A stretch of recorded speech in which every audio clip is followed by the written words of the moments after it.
हम सभी चाहते हैं कि हमारा काम कुछ इस तरह से हो जिससे समय कम लगे और हमारे बहुत ज़्यादा पैसे भी खर्चा ना हो। नमस्ते दोस्तों, मैं हूँ छाया और आपके अपने चैनल छाया रसोई में एक बार फिर से आपका बहुत बहुत स्वागत है। दोस्तों, आज मैं फिर से आपके लिए कुछ छोटे छोटे टिप्स एंड ट्रिक्स लेकर आई हूँ जिसको अपनाकर आप अपने रोजमर्रा के काम को काफ़ी आसान बना सकती हैं। और सबसे अच्छी बात है कि इसमें आपका एक भी रुपया लगने वाला नहीं है।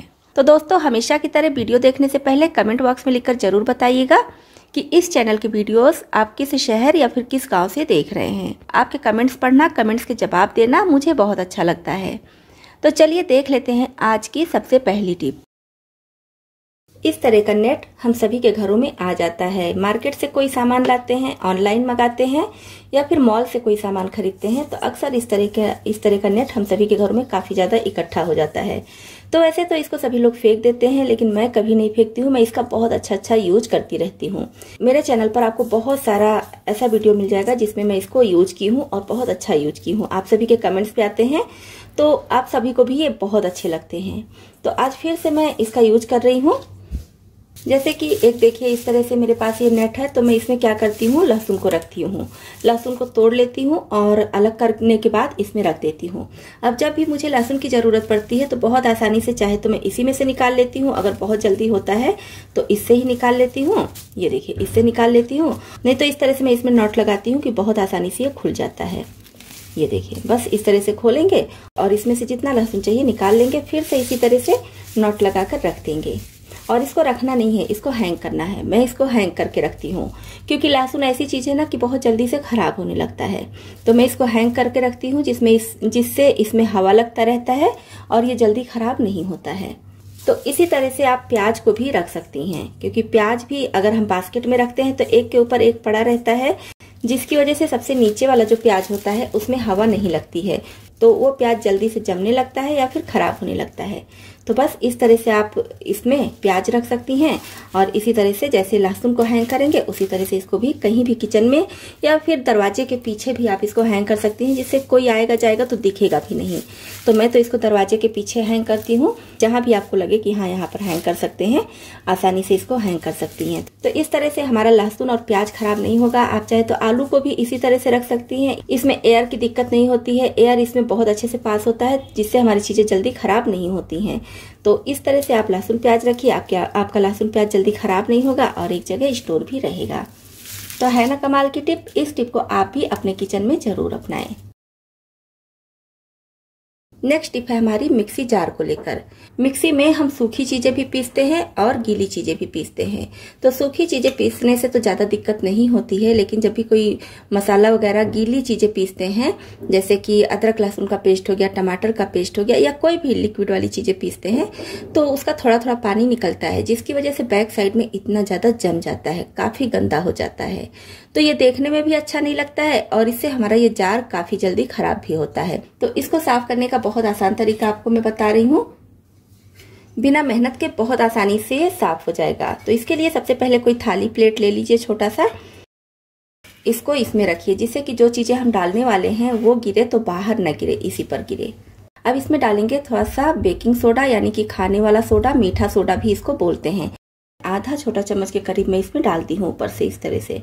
और अब इसमें डालेंगे व्हाइट विनेगर, यानी कि चाइनीज सिरका जो आता है, जो हम चाइनीज खाने में यूज करते हैं। तो इस तरह से डाल देंगे। इसको भी ज्यादा नहीं डालेंगे, थोड़ा सा ही डालेंगे, झाग बनकर ऊपर की तरफ आ जाएगा। तो बस इन दोनों चीजों से हम बहुत अच्छे से इसको साफ करेंगे। तो इसको हम करीब छोड़ देंगे 5 मिनट के लिए, जिससे कि इसमें जितनी भी गंदगी है, जितनी भी मैल है, सब अच्छे से फूल जाए। तो बस 5 मिनट के बाद लेंगे कोई ब्रश और इससे हम अच्छे से इसको साफ कर लेंगे। तो देखिए, आपको दिख रहा होगा कितने अच्छे से ये साफ हो रहा है और हमें मेहनत भी करने की जरूरत नहीं पड़ती है। बस पुराने ब्रश से हल्के हाथ से इसे हमें रब करना होता है।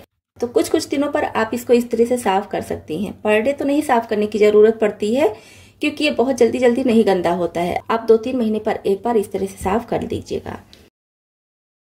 तो इसकी देखिए सारी गंदगी निकल चुकी है। तो मैं इसमें निकाल कर दिखा रही हूँ। ये देखिए कितनी गंदगी निकली है और बहुत अच्छे से ये साफ हो चुका है। अब मैं नॉर्मल पानी से इसे धुलकर फिर आपको दिखा रही हूँ।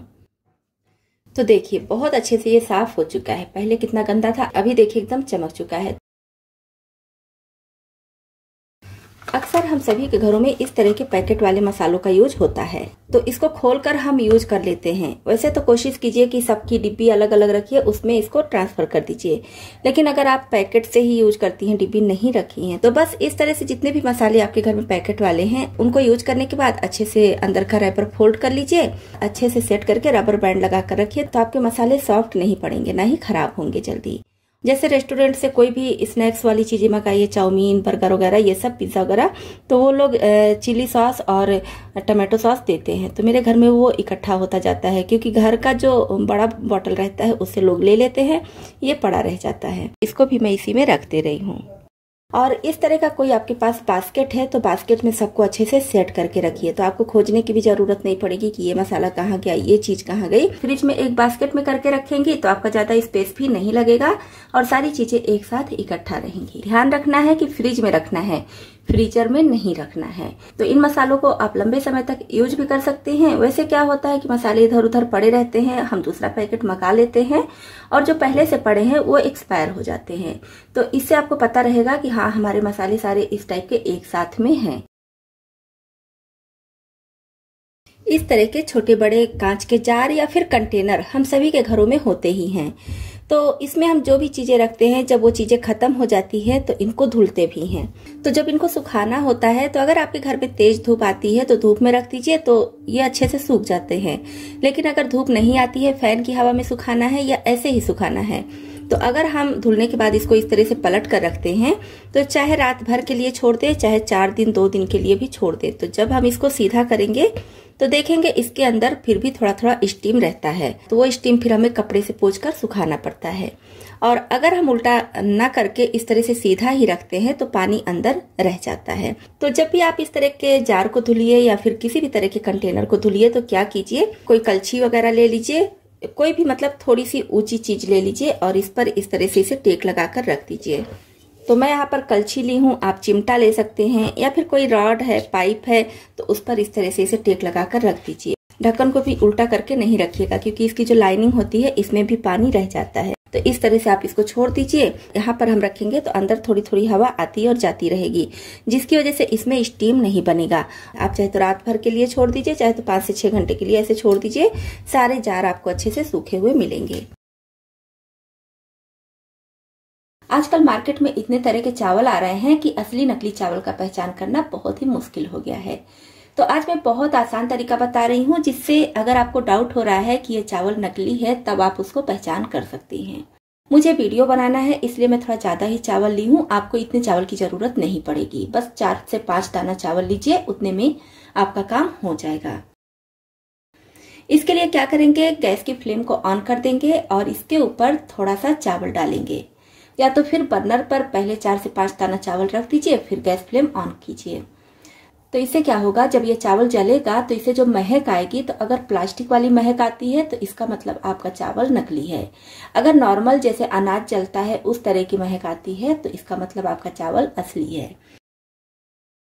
गरम पर हम नहीं छुएंगे, जब ये ठंडा हो जाए तब हम इसको छूकर देखेंगे। अगर असली चावल है तो फिर ये बिल्कुल राख की तरह हो जाता है। ये देखिए, इस तरह से एकदम राख के जैसा हो जाएगा। ये देखिए, बिल्कुल फाइन राख के जैसा हो जाएगा। लेकिन अगर वहीं पर प्लास्टिक वाला चावल है तो ये राख के जैसा नहीं होगा, छोटा छोटा दाना जैसा रहेगा। आप उसको हाथ पर कितना भी मसलिए, छोटा छोटा दाना जैसा रहेगा। और उसके महक से ही आपको पता चल जाएगा कि ये चावल नकली है, क्योंकि प्लास्टिक जैसे महक उसमें से आने लगेगी। तो इस तरह से आप घर पर ही बहुत आसान तरीके से असली नकली चावल का पहचान कर सकती हैं।